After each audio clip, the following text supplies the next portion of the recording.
함께 기도하시겠습니다. 사랑과 자비가 풍성하신 아버지 하나님, 한 주간 대전도 집회로 함께해 주심에 감사를 드립니다.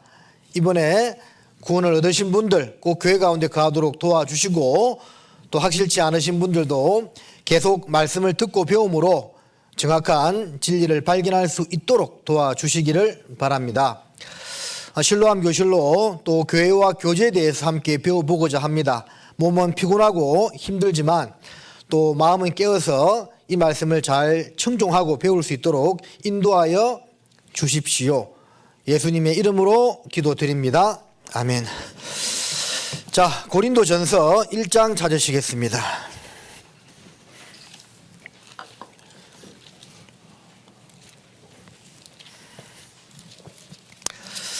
고린도전서 1장 1절에서 3절까지 말씀을 함께 읽겠습니다.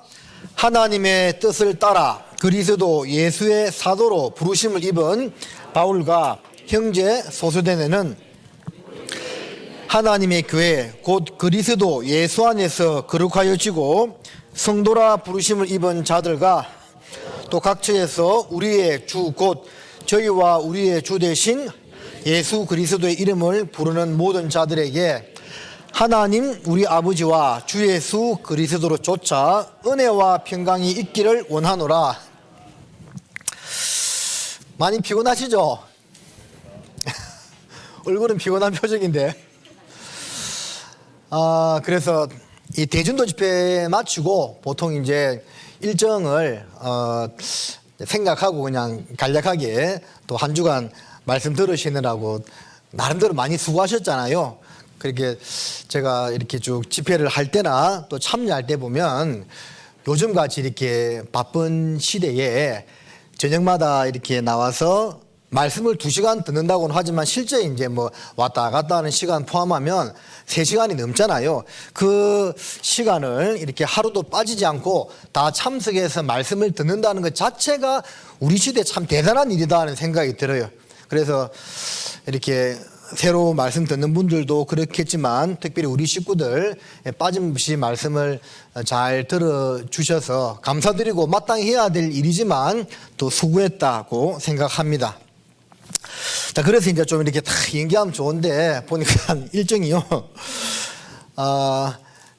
제가 다음 주도 없고 그 다음 주도 없어요. 그래서 그 다음 주는 또 이렇게 모두 해야 되고 시간이 없어가지고 부득이하게 피곤하지만 이렇게 실로암 교실로 함께 하게 되었고요.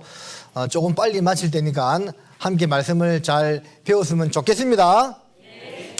자, 오늘 그 마지막 7째 날 말씀 가운데서도 좀 중복된 부분이 있지만 그래도 이 교회와 교제를 생각할 때 중요한 것들은 다시 확인하고 또 반복을 해야 됩니다. 빌립보서 3장 1절에 보면 바울이 말씀하시기를 너희에게 같은 말을 하는 것이 내게는 수고로움이 없고 또 너희에게는 안전하다는 그런 말씀이 있거든요. 그래서 제가 이렇게 구원을 받고 30년간 이상 교회 안에 있으면서 설교를 쭉 많이 들었지만 막 들을 때마다 막 새롭고 신기하고 뭐 듣도 보도 못한 그런 말씀이 아닙니다. 사실은 한 1년 정도면요 기본적으로 우리 교회 안에서 가르치는 모든 말씀을 거의 맛봅니다. 너희는 여호와의 선하심을 맛보아 알지어다라는 말씀도 있는 것처럼 어떤 말씀 지나는지 패턴을 다 익혀요. 그리고 이제 그 말씀을 계속 이제 반복해서 듣는 겁니다. 여러 번 말씀을 드리지만 중요한 것은 그 말씀을 내가 머릿속으로만 이렇게 알고 있는 것이 중요한 것이 아니고 이 마음에 심겨져야 한다는 것이 중요한 겁니다. 내 영혼에 심겨져야 된다는 거죠. 고린도전서 6장 17절에 따라해 보실까요? 주와 합하는 자는 한 영이니라. 자, 구원받을 때 성령님께서 내 영혼 안에 들어와서 주와 합함으로 한 영이 되거든요. 그래서 하나님 말씀은 어디에 심겨져야 되느냐? 내 양심에, 내 영혼에 심겨져야만 되는 겁니다. 이 한 주간 들었던 가장 중요한 구원도 생각해 보면 그 구원의 말씀이 어디 심겨져야 되는 거예요? 예? 내 마음에, 내 양심에, 내 영혼에 그 말씀이 심겨져야 그게 구원인 겁니다. 이제 그런 분들 아무도 없어야 되겠지만 그 말씀이 내 영혼을 건지는 말씀이 내 머릿속에만 있으면 어떻게 되겠습니까? 그러면 몸은 죽어서 어디로 간다고요? 땅으로 가고 신은 그 주신 하나님께로 간다고 했죠. 머릿속에만 그 말씀이 있으면 죽으면 땅으로 가는 겁니다. 머리가 흙이죠.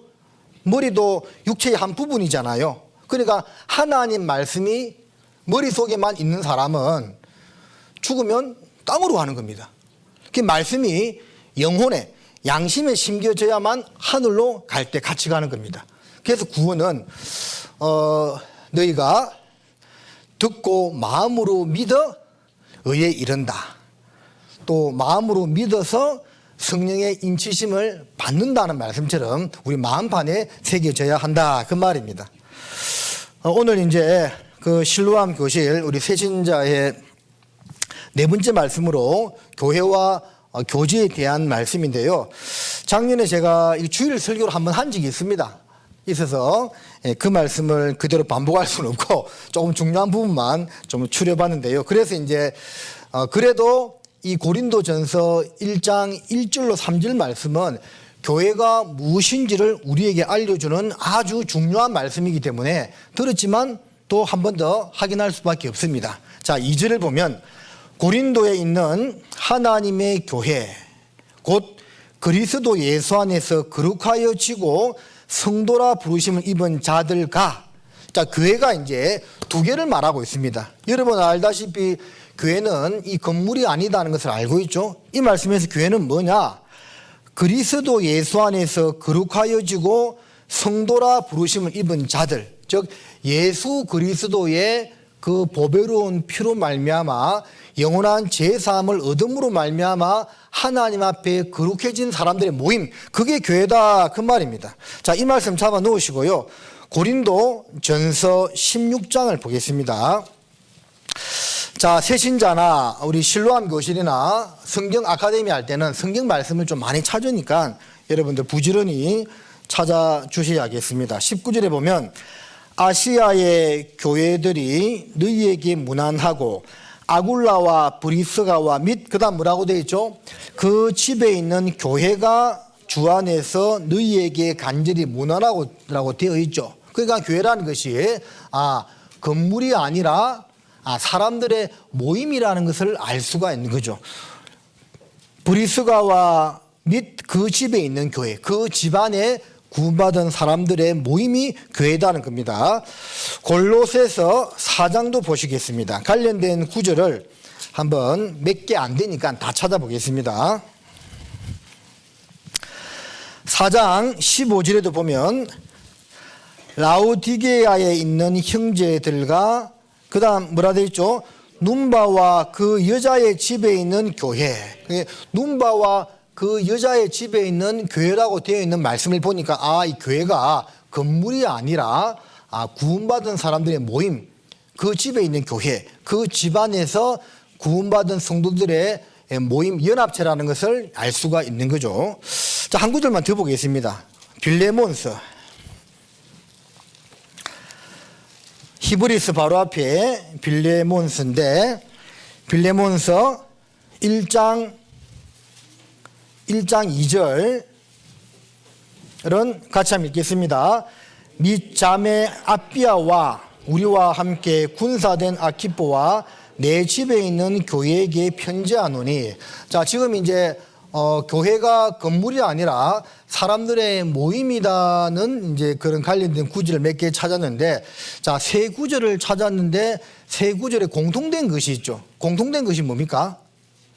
집에 있는 교회다 그 말이죠. 그러니까 이 말씀을 볼 때 초대교회 당시의 교회당이요, 이 교회당이 거의 없었고 가정집에서 모여서 이루어지는 교회가 대다수였고, 그게 이제 출발점이었다 하는 것을 알 수가 있는 거죠. 자, 이 성경이 기록될 당시는 예수님께서 죽고 부활하신 이후에 그래도 어느 정도 시간이 흘렀을 때였죠.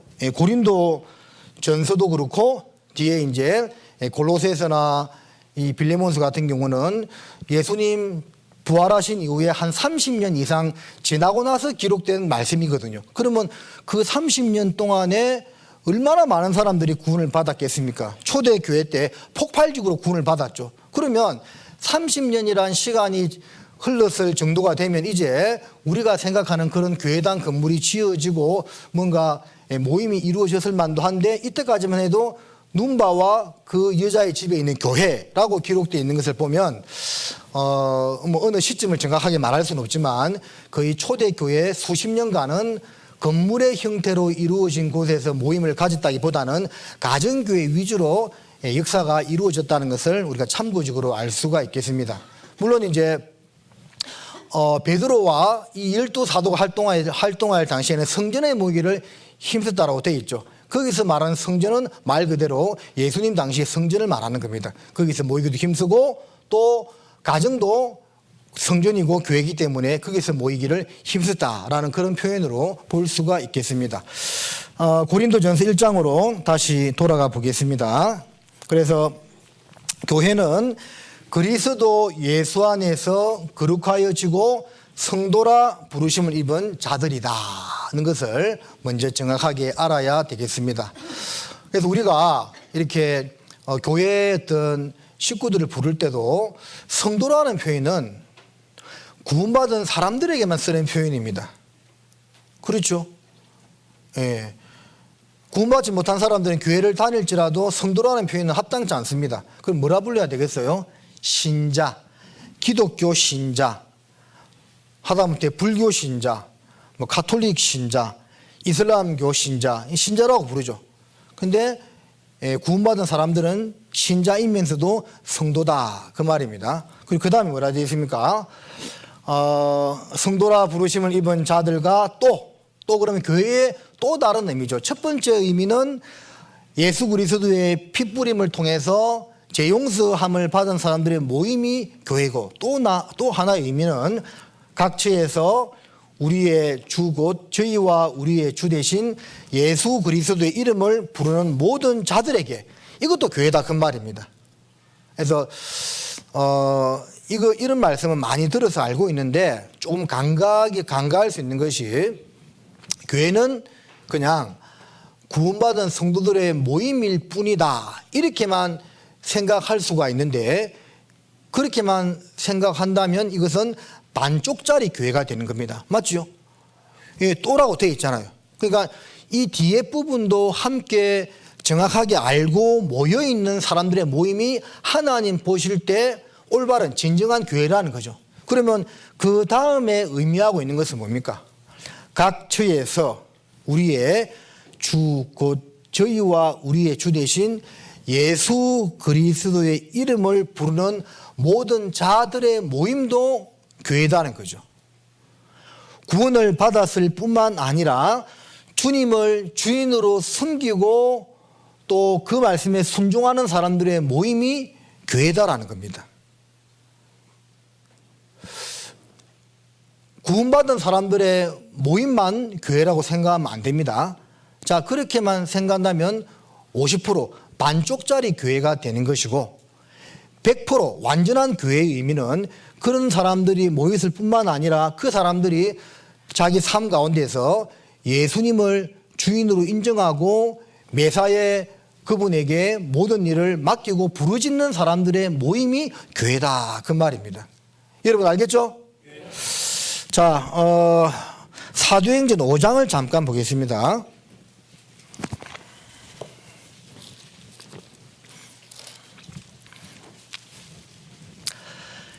사도행전 5장 31절 말씀입니다. 자, 이 말씀도 우리 같이 읽겠습니다. 이스라엘로 회개케 하사 제3을 얻게 하시려고 그를 오른손으로 높이사 임금과 구주를 삼으셨느니라. 그를 오른손으로 높이 사라고 되어 있는데 여기서 그가 누구죠? 예수님이죠. 하나님께서 예수님을 하나님 오른손으로 높이 사 임금과 구주를 삼았다는 말씀 역시 잘 알고 있습니다. 그러니까 이 두 가지를 정확하게 알고 있는 사람들의 모임이 교회다는 거죠. 자, 임금과 구주부터 먼저 생각해 보면 구세주다 그 말이죠. 내 영혼을 건져주신 구세주일 뿐만 아니라 너희는 값으로 산 것이 되었으니 사람들의 종이 되지 말라는 그 말씀처럼 이제 예수님께서 피 흘려서 이제 내 영혼을 구원했다는 것은 죄만 씻었다는 것을 의미하는 것이 아니고 또 나를 값주고 샀다는 그 의미를 포함하고 있거든요. 그래서 예수님은 우리 각자에게 구주일 뿐만 아니라 내 모든 삶의 주인인 임금님이 되시는 거지요. 그래서 임금과 구주를 삼았다는 것을 정확하게 알고 있는 사람들의 모임이 바로 교회다는 겁니다. 우리가 예수님 피로 구원을 받고 이 자리에 모여 있지만 주님을 주인으로 인정하지 않고 우리 마음대로 살아간다면 그건 어떤 교회라고요? 반쪽짜리 교회가 되는 겁니다. 주님을 주인으로 인정하지 않고 자기 생각대로 불순종하고 살아간다? 역시 반쪽짜리 교회가 되는 겁니다. 그 반쪽짜리 교회를 통해서는 하나님께서 당신의 일을 온전하게 이룰 수가 없는 겁니다. 교회의 성장의 비결도 여기 달려 있는 겁니다. 아예 이제 제사함을 받지 못한 사람들의 모임 자체는 교회가 아니겠죠. 제사함을 받은 사람들의 모임이 교회인데 그 교회가 성장하려면 이 임금이 되었다는 것. 주님을 주인으로 섬기고 그 말씀에 항상 순종하고 절대 복종하고 살아가는 모습이 되었을 때 완전한 교회로서 물론 이제 주님 재림하시는 그날 완전한 교회 모습이 되는데 그러한 모습으로 점점 나아간다 그 말이죠. 우리가 그것을 알고 신앙생활을 잘 해야만 되겠습니다. 그래서 오늘 이렇게 볼 때는 일주일간 힘들게 그래도 귀한 영혼의 말씀을 들었지만 육신 피곤하게 말씀을 들었는데도 또 오후에 이렇게 실로암 교실 있고 또 마치면 교사들은 교사교육 또 있어요. 몸은 피곤하지만 그래도 거기에 참여한다는 그 자체가 무엇입니까? 육신으로만 바라보면 아이고 일주일 말씀 듣고 피곤한데 얼른 집에 가서 쉬고 싶지요. 그런데 교회 일정이 있기 때문에 그 일정에 내가 맞추었어. 제가 자주 그런 말씀 드리죠. 내 일정을 교회 일정에 맞추려고 하는 것이 아니고 교회 일정을 내 일정에 맞춰야 돼요. 이 말이 맞아요? 내가 말 잘못하지 않았나요? 교회 일정에 내 일정을 맞춘다. 맞죠? 자, 그런 모습이 바로 이 주님을 임금으로 섬기고 살아가는 사람들의 모임이다. 그 말입니다. 그런 의미에서 오늘 이 자리에 모이신 우리 형제 자매님들 교회의 한 모습으로 참여했다라고 보시면 되겠습니다. 자, 고린도 전서 3장으로 잠깐 가시겠습니다. 자, 오늘은 다 배울 수는 없고요. 금방은 교회의 의미에 대해서 배웠고 그 다음에 교회의 기초, 교회의 비밀, 교회의 역할에 대해서만 간단하게만 살펴보도록 하겠습니다. 고린도전서 3장 10절에 보면 내게 주신 하나님의 은혜를 따라 내가 지혜로운 건축자와 같이 틀을 닦아두매 다른 이가 그 위에 세우나 그러나 각각 어떻게 그 위에 세우기를 조심할지니라. 이 닦아둔 것 외에 능히 다른 틀을 닦아둘 자가 없으니 이 틀은 곧 누구라고요? 예수 그리스도라. 자, 교회의 의미에 대한 말씀을 드렸고 두 번째 잠깐 말씀을 드릴 것은 그 교회의 기초가 누구냐 그 말입니다. 기초. 그 교회의 기초는 금방 읽은 이 말씀처럼 이 닦아둔 것 외에 능히 다른 틀을 닦아둘 자가 없으니 이 틀은 곧 예수 그리스도다는 말씀처럼 예수님께서 교회의 기초가 되고 그리고 교회의 반석이 된다라는 겁니다. 그러니까 우리가 예수님의 은혜로 주님의 보혈의 능력으로 구원을 받았고 또 그 교회의 기초가 바로 예수님이 된다는 거지요. 그리고 교회 모퉁이 머릿돌, 건축자들의 버린 돌이 그 모퉁이의 머릿돌이 된다는 그 말씀처럼 교회의 반석과 기초가 되시면서도 또 모퉁이의 머릿돌이 된다라고 성경은 우리에게 말씀을 하고 있습니다. 이번에 집회 때 목사님께서 칠판을 한 번도 안 썼죠. 칠판이 쓰임을 못 받았어요. 저라도 한번 써야 되겠습니다. 그래서 이제 옛날의 건축 양식은 지금은 머릿돌을 기념하기 위한 돌로서 이제 이렇게 하는데, 옛날 건축의 머릿돌은 모퉁이의 머릿돌이라고 했죠. 모퉁이의 머릿돌이 이렇게 하나 딱 놓여지면 이게 뭐라고요? 모퉁이죠. 모퉁이의 무슨 돌? 머릿돌. 그래서 지금은 머릿돌의 개념이 그 건물을 기념하기 위해서 따로 그냥 하나 딱 만들어 놓은 그런 개념인데, 예수님 당시에 고대의 건축에서 머릿돌이라는 것은 모퉁이에 이렇게 먼저 하나 딱 놓여지는 겁니다. 그리고 이 모퉁이의 머릿돌이 기준이 되는 겁니다. 기준. 또 표대가 되는 겁니다. 여러분, 성경 말씀을 캐논이라 부르는 거 알고 있죠? 캐논, 기준이다 그 말입니다. 그래서 요 모퉁이의 머릿돌이 놓이면 요것을 기준으로 해가지고 수평, 그리고 수직을 잡는 겁니다. 그 건물을 지을 때 기초를 먼저 닦고, 그죠? 기초를 먼저 닦겠죠? 여기 기초를 닦습니다. 기초를 닦고 그 기초 위에 모퉁이의 머릿돌 하나 딱 놓고, 그리고 요걸 기준으로 해서 나머지 돌들을 이렇게 하나씩 채워나가는 겁니다.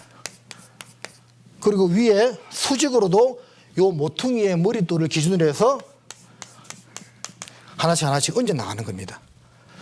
요 정도 돼서 돌 하나가 놓여지게 되겠죠. 요 돌들도 뭘 기준으로 삼느냐, 요 모퉁이의 머릿돌을 보고 수평과 수직을 맞추는 거예요. 지금은 이제 이렇게 건축을 하지 않지만 고대 서양에서는 이런 식으로 석축 건물을 지었다 그 말입니다.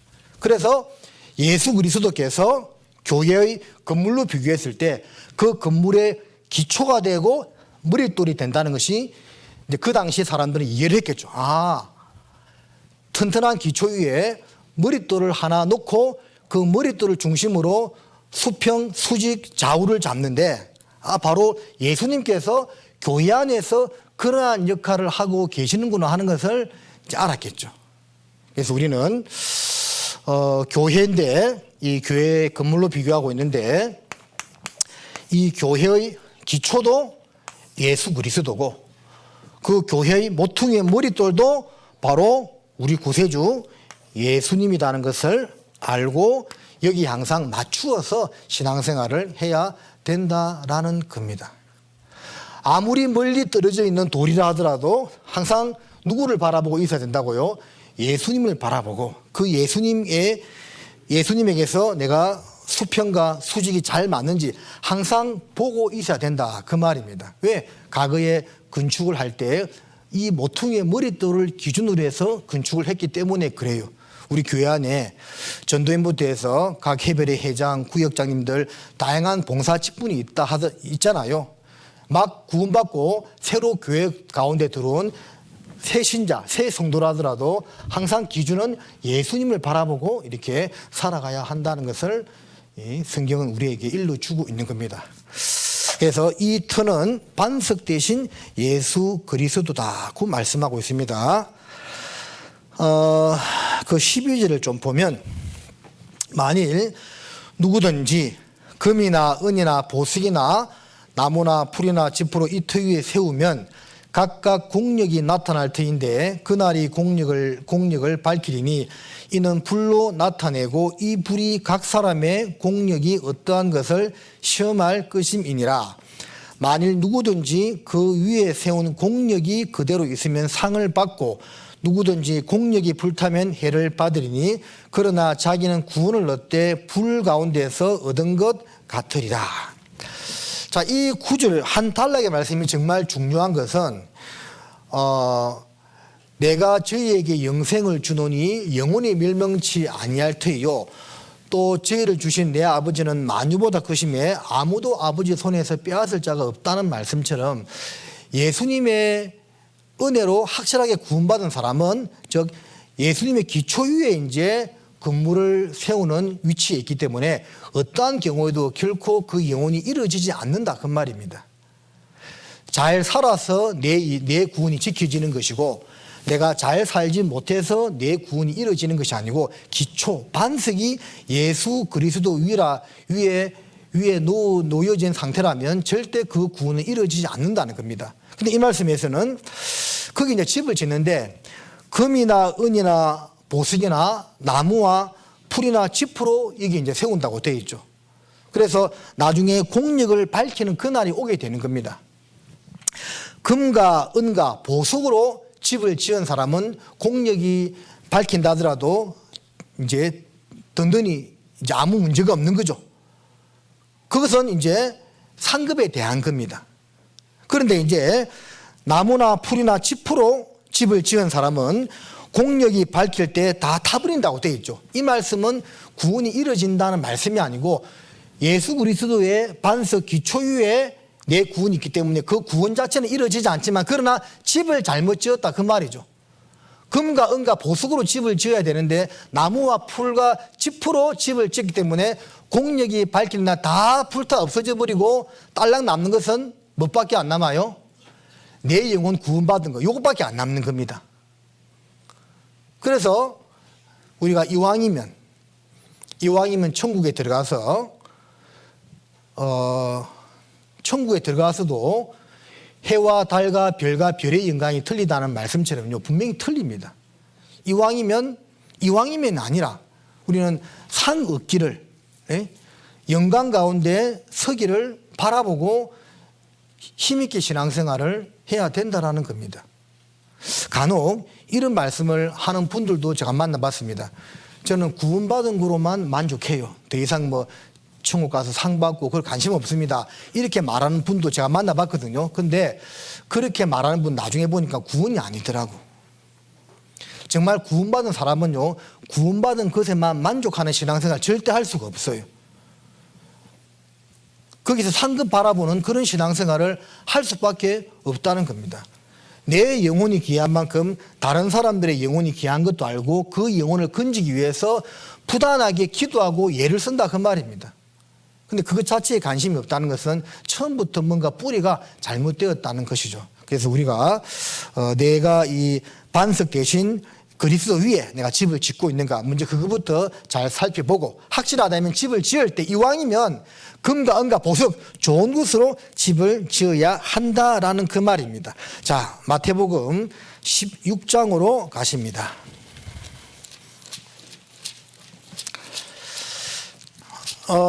마태복음 16장에 15절에 보면 가라사대 너희는 나를 누구라 하느냐. 제가 이 복음서 성경 아카데미 할 때도 말씀을 드렸지만 가이사라 빌립보 사건이 중요하다고 했습니다. 이 가이사라 빌립보 요 11, 13절에 보면 예수께서 가이사라 빌립보 지방에 이르러 제자들에게 물어 가라사대 사람들이 인자를 누구라 하느냐고 묻죠. 그러니까 이 복음서 가운데 예수님의 3년 반의 공생애 가운데 그 제자들을 데리고 가이사라 빌립보 지역에 올라갈 때 사건이 기점이 됩니다. 기점. 요거 전하고 후하고 이제 예수님의 어떤 행적이 좀 이렇게 바뀌어지게 됩니다. 요 사건 전에는 예수님께서 내가 그리스도다. 인자가 고난을 받고 사흘 만에 살아날 것이다. 그런 말씀을 안 했어요. 이전에는. 근데 요 가이사라 빌립보 사건을 계기로 해서 그다음부터 연속적으로 인자가 고난을 받고 죽은 지 사흘 만에 살아날 것이다. 그런 말씀을 이제 하시게 되거든요. 그래서 이 가이사라 빌립보 사건은 중요한 사건인데 그때 이제 어떤 말씀을 하셨느냐? 너희는 나를 누구냐 하고 물었습니다. 이 성지순례를 가보니까 제일 위에 이 헐몬산이 있고 헐몬산에서 물이 쭉 흘러와 가지고 중간에 메롬 호수란 작은 호수를 거치고 갈릴리 호수로 물이 들어와요. 그리고 갈릴리 호수에서 요단강을 쭉 거쳐 가지고 사해 바다로 물이 들어가는데 이스라엘의 영토는 정확하게 전라남북도 크기하고 거의 일치한다고 해요. 근데 그 좁은 땅덩어리에 헐몬산은 겨울이고 그 갈릴리 지방은 가을철이고 그리고 예루살렘 근처는 여름이거든요. 밑에는 사막이고.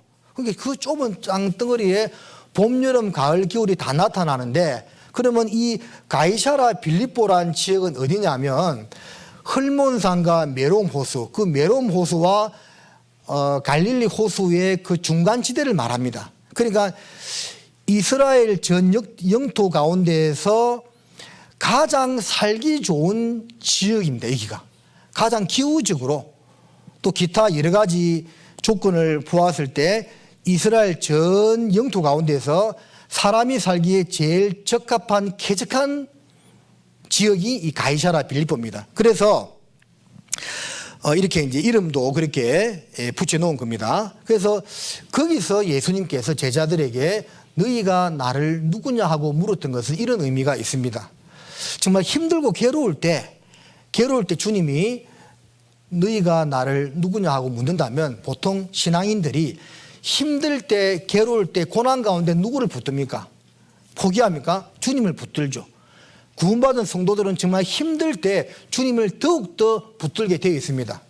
고난 당한 것이 내게 유익이라. 이로 인하여 내가 주의 율례를 배우게 되었나이다는 말씀처럼 고난 가운데 주님을 더욱 붙들게 되거든요. 그런데 좋을 때 우리가 신앙생활을 한번 해봐요. 구원도 있잖아요. 보통 인생길 가운데 어려울 때 구원받거든요. 정말 그 부자가 천국에 들어가기 어렵다는 말씀처럼 마냥 좋을 때 세상에서 육신적으로 잘 풀리고 마냥 좋을 때 구원받은 분들 아마 거의 없을 겁니다. 힘들 때 구원받아요. 힘들 때 구원을 받죠.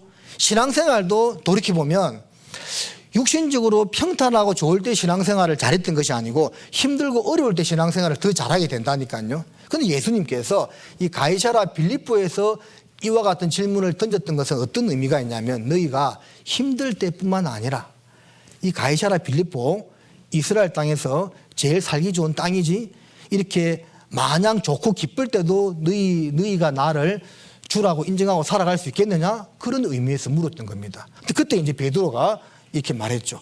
16절에 시몬 베드로가 대답하여 가로되 주는 그리스도시요 살아계신 하나님의 아들이니이다. 이게 엄청나게 이제 중요한 말이죠. 주는 그리스도시요 살아계신 하나님의 아들이시니다. 베드로의 신앙 고백이죠. 물론 이제 확실하게 거듭나지 못한 상태에서 한 말이긴 하지만 그러나 이게 아주 중요한 말씀이죠. 신앙 고백을 한 겁니다. 그래서 17절에 예수께서 대답하여 가라사대 바요나 시모나 내가 복이 있도다. 이를 내게 알게 하니는 혈육이 아니요 하늘에 계신 내 아버지시니라. 자, 이 말씀에서 우리가 무엇을 느낄 수 있습니까? 이러한 신앙 고백도 진리를 알게 되는 것도 사람의 능력으로 힘으로 똑똑해서 알게 되는 것이 아니다는 거죠. 이를 알게 하니는 누구라고요? 하늘에 계신 내 아버지시니라. 혈육이 아니다고 했죠.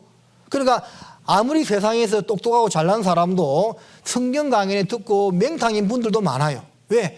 자기가 잘났다, 똑똑하다고 생각하기 때문에 말씀이 들어오지 않는 겁니다. 그러나 일자무식 할머니라 하더라도 진리를 발견하고자 하는 겸손한 마음이 있으면 이걸 깨닫는 겁니다. 그래서 결국 예수님께서 구세주고 그 보혈의 능력으로 우리가 구원받는다는 이 사실을 알게 해주신 분은 하나님이다는 거. 하나님의 도움과 성령님의 역사가 아니면 절대 알 수 없다. 구원받을 수 없다라는 거죠. 그러니까 우리 형제 자매님들 마음속에 예수 그리스도의 그 보혈의 능력이 믿어졌잖아요. 그 믿어진 것 자체가 하나님의 도우심이 아니면 절대 이루어질 수 없는 거라는 겁니다.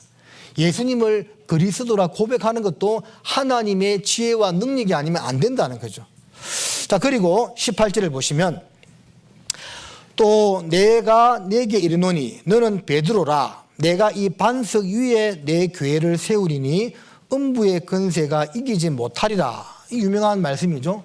자, 여기서 헬라 원어 성경을 보면 베드로는 작은 반석이라는 뜻입니다. 그래서 페트로스라고 되어 있습니다. 페트로스라고 되어 있고, 그 다음에 내가 이 반석 할 때 이 반석은 큰 반석, 큰 바위를 말하는데 헬라어 성경에는 페트라라고 되어 있습니다. 앞에 있는 베드로는 페트로스. 따라해 보세요. 페트로스. 뭔 뜻이다고요? 작은 바위. 따라 하십니다. 페트라. 뭔 뜻이라고요? 큰 바위, 큰 반석이다. 그 말입니다. 그래서 이제 이 말씀을 잘못 해석해 가지고 바로 베드로가 반석이다 하면서 가톨릭에서는 그렇게 마치 신성시하고 섬기고 있는데 그 잘못된 거죠. 너는 베드로라. 너는 작은 바위인데 내가 이 반석, 큰 반석, 바로 예수 그리스도의 반석, 이 기초 위에 내 교회를 세운다. 그 말입니다. 그래서 그 교회가 세워질 것이고 음부의 권세가 이기지 못한다라고 그렇게 주님께서 말씀하신 겁니다. 자, 이 말씀도 역시 두 가지 의미가 있습니다.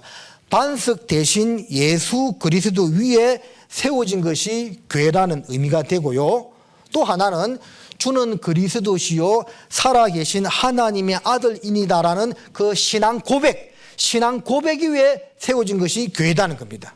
그러니까 제가 처음에 교회의 의미가 구원받은 사람들의 모임 앤드 주의 이름을 부르는 자들, 주님을 구주와 임금으로 인정하고 의지하는 삶을 사는 사람들의 모임이 교회라고 했죠. 그와 마찬가지로 이 교회의 또 다른 의미가 바로 기초가 어디에 세워지느냐, 반석 대신 예수 그리스도 위에 교회가 세워지는 것이고, 또 주는 그리스도시요 살아계신 하나님의 아들입니다라는 그 신앙 고백 위에 세워지는 것이 교회다. 그 말입니다.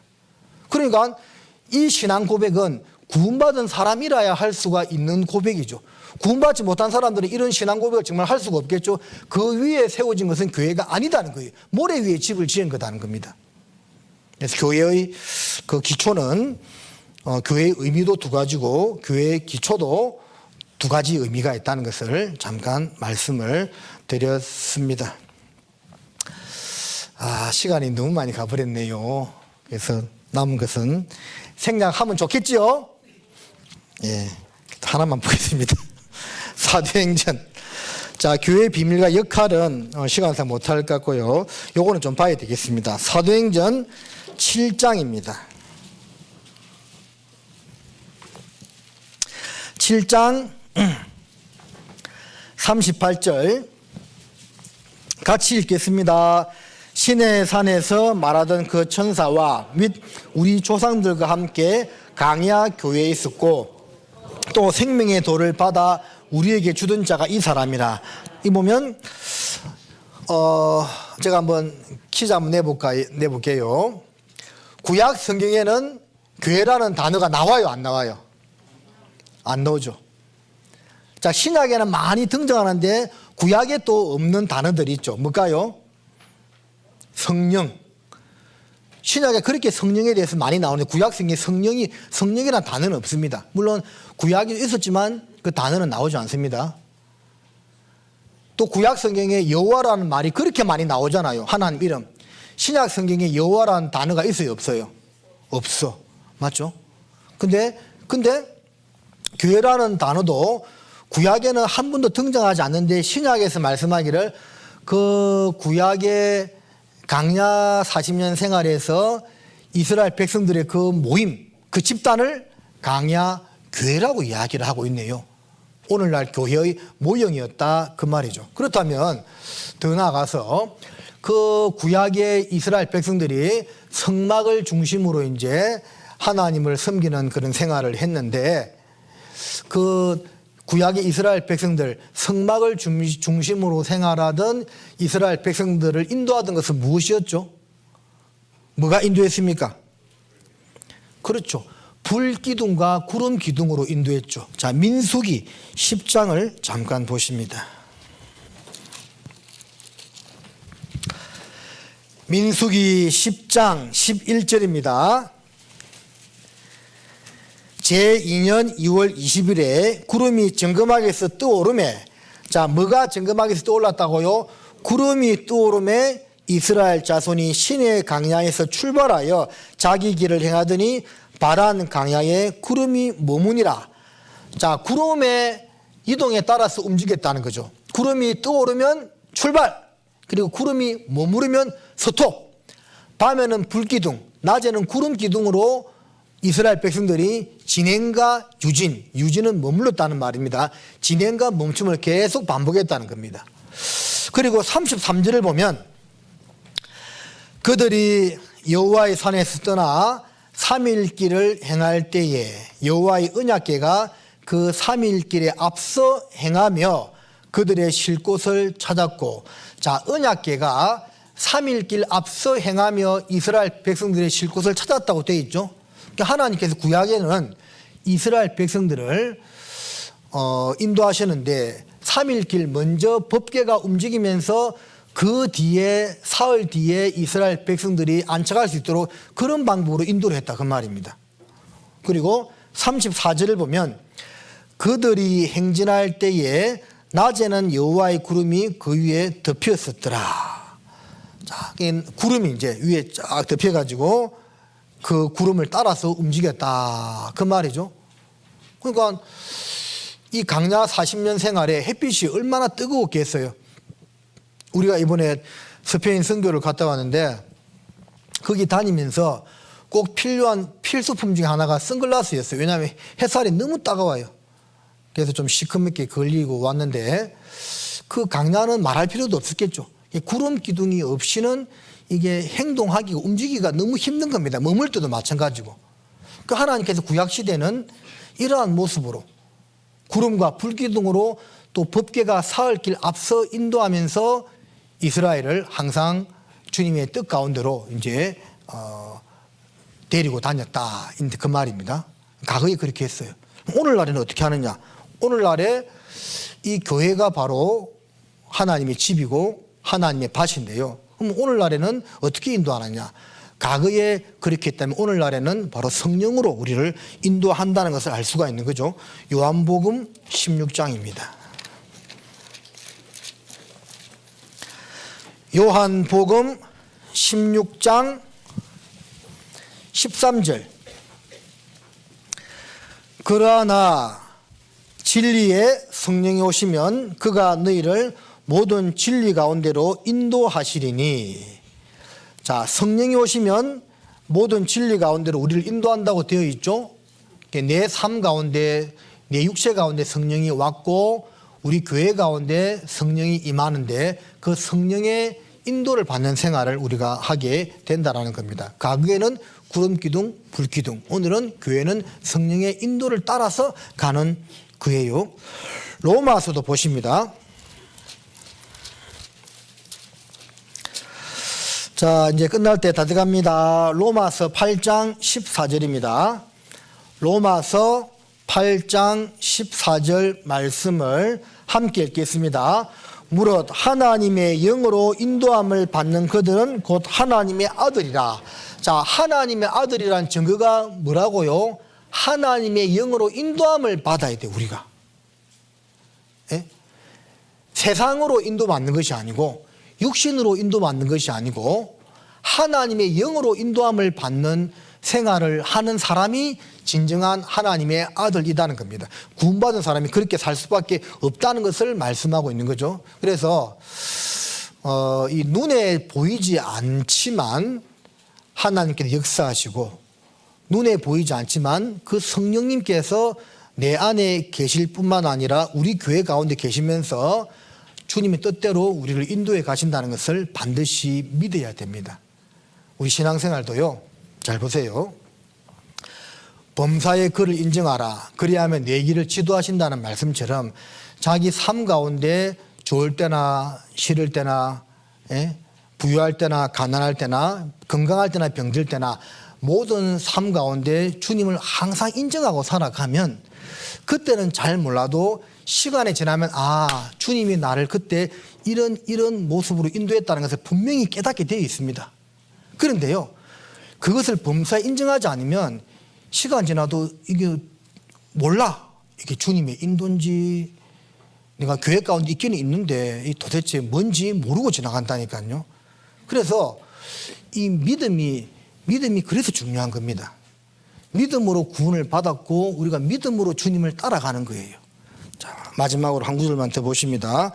갈라디아서 5장입니다.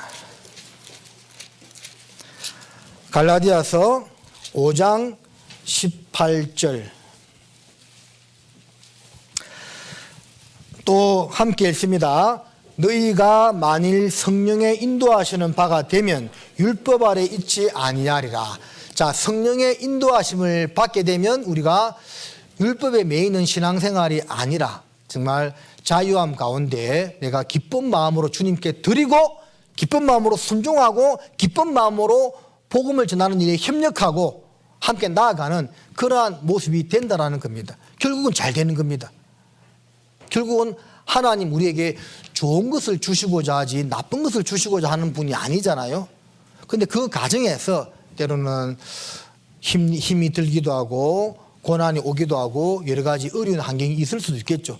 그러나 주님께서 결국에는 좋은 것을 내게 주시려는 것을 믿고 나아갔을 때 결국 신앙생활에 성공을 하게 되는 것이고 또 지나고 나서도 주님이 나와 함께 했다는 것을 발자취를 경험할 수가 있게 되는 건데 이 모든 것이 바로 교회 안에서 이루어진다는 겁니다.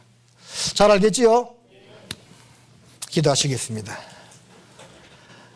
하나님 아버지, 한 주간 집회에 함께 주셔서 감사드립니다. 오늘 실로암 교실로 함께 말씀을 배웠습니다. 짧은 시간 말씀 배웠지만 교회가 무엇인지를 또 어떻게 주님의 인도를 받는지를 함께 배우는 시간이 될 수 있도록 인도하심에 감사드립니다. 우리 성도님들 또 이 한 주간도 주님께서 주시는 은혜와 평강 가운데 주의 성령의 능력을 좇아서 힘있게 살아갈 수 있도록 도와주시옵소서. 우리를 사랑하시는 예수님의 이름으로 기도드립니다. 아멘. 그래요. 수고했습니다.